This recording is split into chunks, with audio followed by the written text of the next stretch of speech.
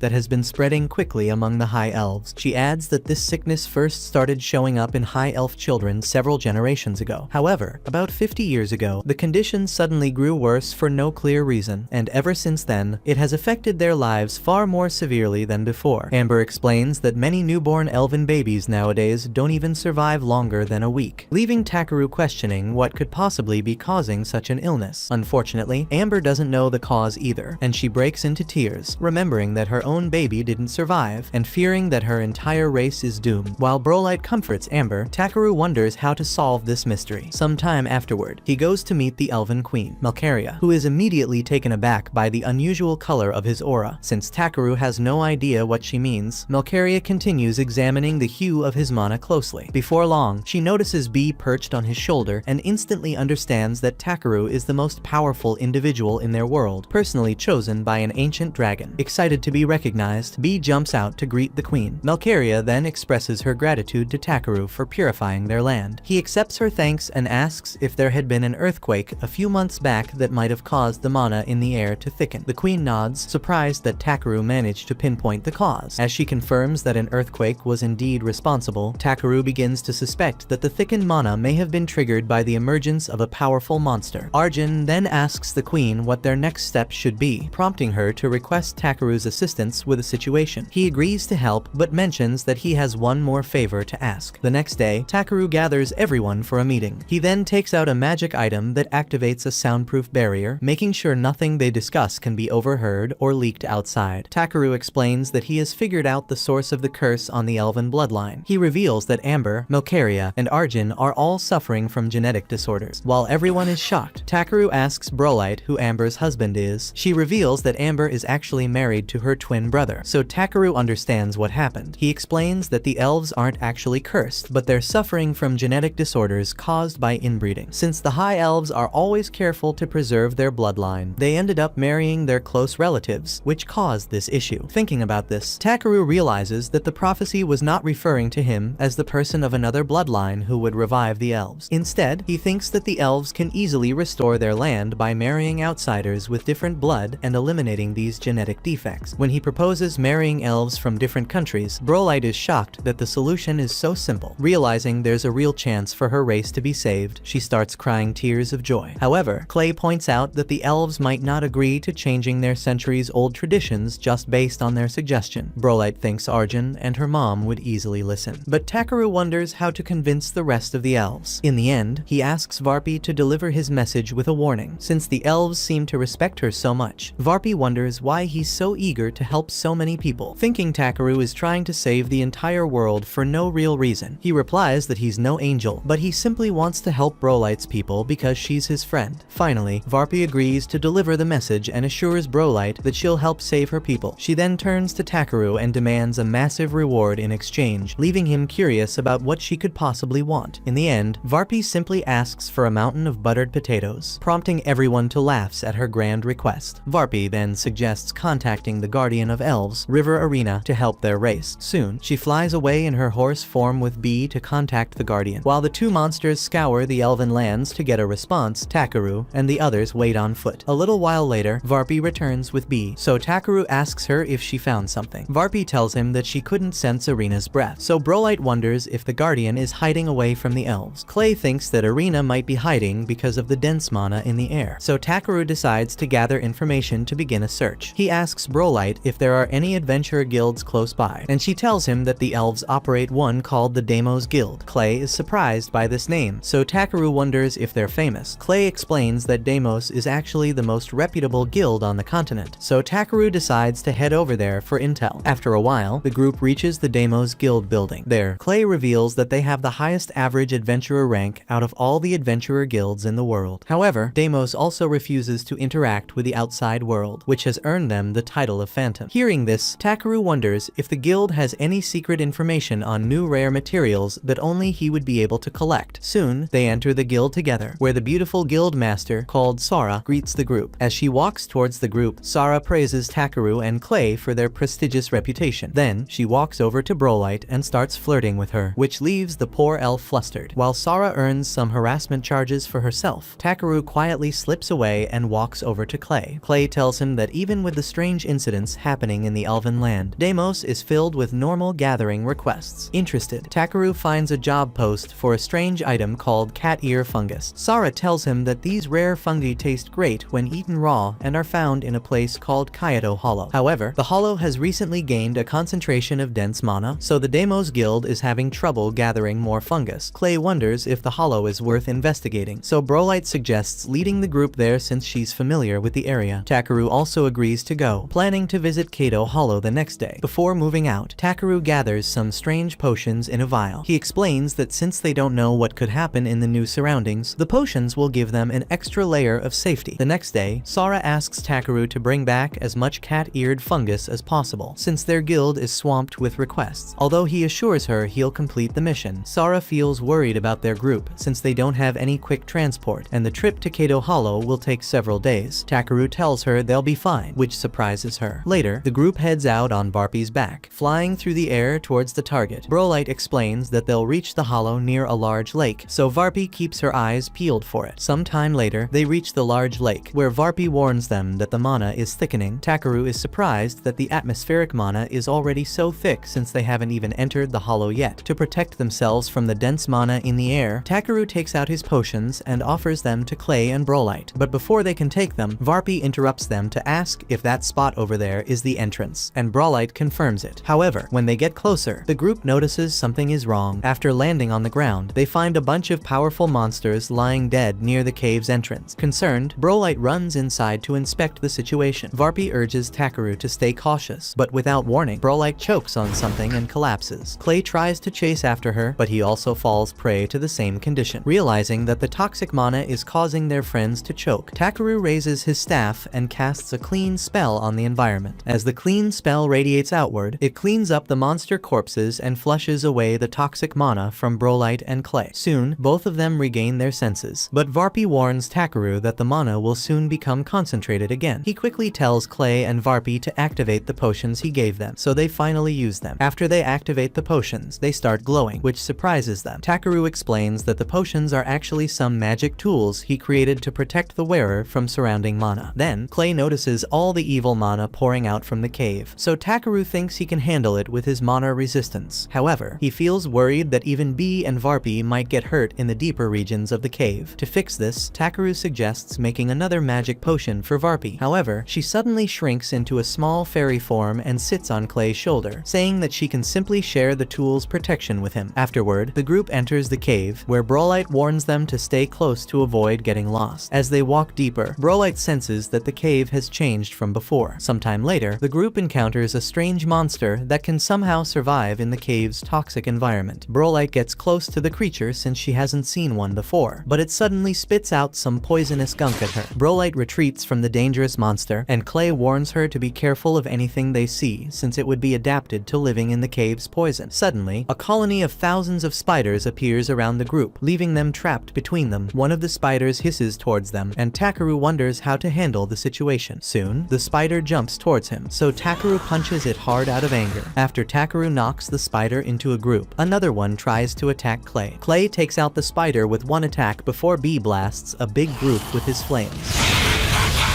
Despite everyone's valiant efforts, the spiders keep pouring into the room. Takaru thinks that he needs to finish them all off in one go, so he asks Brolite if there are any open areas within the cave. She tells him that there's an open area right beyond the spiders, so the group quickly rushes to find this place. After some time, they reach the open area where the spiders start catching up. Takaru tells everyone to remain close to him, so they all huddle up. Then, as the spiders get even closer, he raises his staff and casts a spell called Desperate Barrier. Suddenly, Suddenly, his staff starts glowing, creating a powerful barrier that expands outward and tears through the swarm of spiders. In the end, the barrier expands so much that it even creates a hole in the cave's roof. Clay watches all the broken spider parts around them, shocked that Takeru's power tore open the cave itself. Since their surroundings are now clear, the group sits down to have lunch in the open area. Brolite happily bites into a sandwich, feeling amazed that they can enjoy a simple lunch in this dangerous area. Clay believes it was all thanks to Takeru, but Takeru tells him he only did it because he genuinely wanted to eat something. He then asks Brolite how deep the cave goes, so she tells him that they're only halfway through at the moment. She explains that there's an altar hidden deep inside the cave, and Clay wonders if it might belong to the Guardian Arena. Brolite shakes her head, explaining that the cave's altar is designed in a way that is completely foreign to the elves. Surprised, Takeru wonders if some people constructed the altar to worship a deity, or if it's actually a device used to seal some creature. Later, after finishing their lunch, the group moves further into the cave. As they descend, Clay notices that no additional spiders are showing up. Takeru also finds it odd that no other creatures are appearing, so Clay admits he has a bad feeling about this and warns everyone to stay alert. Soon, they reach an opening, which Brolite explains is the altar's location. After entering the altar room, everyone is surprised to see some giant cat-eared fungus growing. Although Takeru feels excited to take the exotic mushrooms home and cook with them, he notices a strange, broken wall in the room. Recalling how the earth shook after he woke the ancient dragon, Takeru wonders if the shockwaves from that earthquake damaged the cave all the way into the elven realm. Suddenly, everyone feels a heavy pressure in the room, and Varpi warns them that a giant cluster of magic elements is rapidly approaching them. Takeru can sense the magic energy, but he feels worried since he can't see anything else. Clay reminds everyone to stay on guard, and Varpi tells them that the creature is almost here. Suddenly, some strange saliva drops onto Brolite's shoulder. Surprised, everyone looks up to find a massive slug stalking them on the roof. Realizing that its cover has been blown, the slug jumps down to confront them directly. Brolite asks Takeru if he can detect the monster's name, so he uses his appraisal skill on it. Scanning through the monster, Takeru learns that this Kaido Dark Slug is an S-rank monster unique to the Hollow, since it evolved inside the cave's poisonous environment. Shocked by the monster's species, Clay reveals that these poisonous slugs are capable of destroying entire kingdoms on their own. Brolite thinks they should escape since the monster is so strong, but Takeru refuses. She reminds him that the slug can melt entire nations into bloody puddles, but Takeru explains they have the power to fight it. He tells her that the slug is actually weak to fire, which is B's specialty. He then turns to Clay, who starts transforming into his dragon form. After transforming, he apologizes to Brolite for not telling her earlier, with a big black dragon, a smaller purple dragon, and the tiny Varpi cheering them on. Takeru thinks there's no way they'll lose to a stinky slug. Brolite finally feels confident after all his reassurance, deciding to fight with everyone. As the slug approaches the group, Takeru casts a triple-layered shield on everyone. He then adds a toughness enhancement to Brolite and a speed enhancement to B. Once he's done with his preparations, Takeru tells everyone to go ham. B goes out first, immediately damaging the slug with a scorching fireball. Angered by the pain, the slug lashes out with its slick tentacles, trying to capture B. As B flies around and distracts the slug, Clay rushes in, thinking that he has an opening to attack. However, the slug shoots more tentacles to restrict him, so Clay scoffs at it. Enraged, he bursts out of the restraints using nothing but his own body. He then tells the slug that it will never take his life, and draws his spear to confront it. Feeling more powerful than ever, Clay rushes to fight the slug head-on. The monster tries to stop him with more tentacles, but Clay easily breaks through them with his spear. However, the slug simply regenerates its broken appendages, leaving Clay surprised. Soon, the monster also snipes B from the air, so Brolite realizes their attacks actually failed to hurt it. Takeru questions how the slug is able to track both of them despite not having any eyes, and then realizes it must be sensing them through its antennae. He tells Brolite to go for the antennae, and she immediately dashes out to strike her target. Although the slug tries to catch Brolite, Takeru burns away its tentacles. This gives Brolite the chance to jump up close and destroy the slug's tentacles with her daggers. Without its senses, the slug immediately starts struggling to move. Varpi tells the group to move in for the kill, so B blasts it with a stronger burst of flames. Brolite thinks they've done it, but Clay tells her it's not over yet. Somehow, B's fire fizzles out without leaving a scratch, and the angered monster shoots out more tentacles. Watching the monster completely unharmed, Takeru thinks it's surviving because of its moist skin. To strip away its defenses, he decides to take away all its moisture, so he pulls out a vessel filled with high-quality salt and shapes it into several small balls. He then shoots the balls at the slugs, which immediately melt off chunks of their skin. Feeling endangered, the slug finally tries to escape. This This time, Clay pierces through its weakened skin with his spear, which finally kills the big slug. After defeating the creature, everyone starts walking out of the cave. On their way, they find hundreds of slug eggs on the cave's walls. Knowing how dangerous the dark slugs are, Takaru tells everyone to destroy them. Clay wonders if they have enough time to destroy so many eggs before they hatch, so Takaru scans them for a weakness. He learns that the eggs will die out if exposed to sunlight, so he wonders if the ultraviolet rays from the sun can kill them. He tells everyone to close their eyes,